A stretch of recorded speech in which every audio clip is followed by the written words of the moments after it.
Au Tchad, le Conseil constitutionnel valide la victoire de Mohamed Idriss Déby à l'élection présidentielle. Oui, le Conseil constitutionnel l'a confirmé avec 61% des suffrages, loin devant Succès Masra et Albert Pahimi Padaké.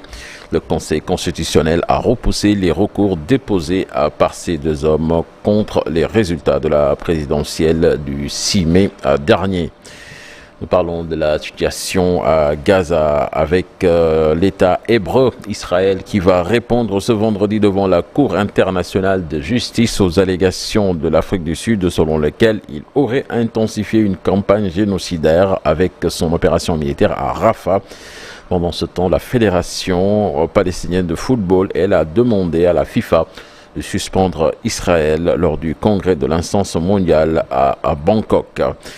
L'armée israélienne, de son côté, a annoncé que 2 Thaïlandais otages à Gaza ont été tués. 4 personnes sont mortes ce jeudi à Houston, la 4e ville la plus peuplée des États-Unis, lors d'une tempête exceptionnelle qui a causé d'importants dégâts.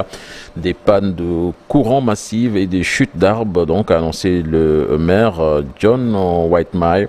Des images diffusées par le chaîne de télévision locale et sur les réseaux sociaux montrent comment, sous la puissance des rafales de vent qui ont atteint jusqu'à 160 km à l'heure, des arbres et des poteaux électriques sont tombés et les fenêtres d'immeubles volées en éclats.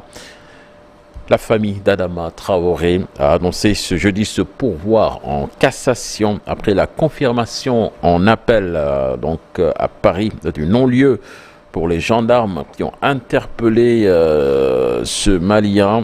C'était au mois de juillet 2016.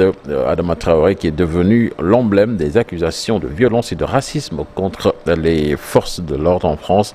Cette décision est une nouvelle étape décisive dans cette affaire, objet d'une intense communication médiatique et qui a donné lieu à de nombreuses manifestations derrière le comité Adama et sa figure de proue, Assa Traoré, au cri de pas de justice, pas de paix. Et puis pour terminer, Fatih, football, l'Euro 2024, c'est pratiquement dans un mois. Le sélectionneur de l'équipe de France, Didier Deschamps, a convoqué ce jeudi un groupe de 25 joueurs pour disputer cette compétition qui va se tenir en Allemagne du 14 juin au 14 juillet avec une surprise de taille, le retour d'Ngolo Kanté, cadre historique des Bleus exilé dans le championnat saoudien, et une première convocation pour le jeune attaquant du PSG, Bradley Barcola.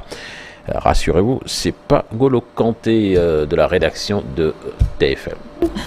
Comprenez Mambiram Diouf, l'autre coordonnateur de la rédaction. Merci beaucoup, Cheikh Tidiane, pour l'actualité hors de chez nous, la une des quotidiens du jour avec Chérif Dia.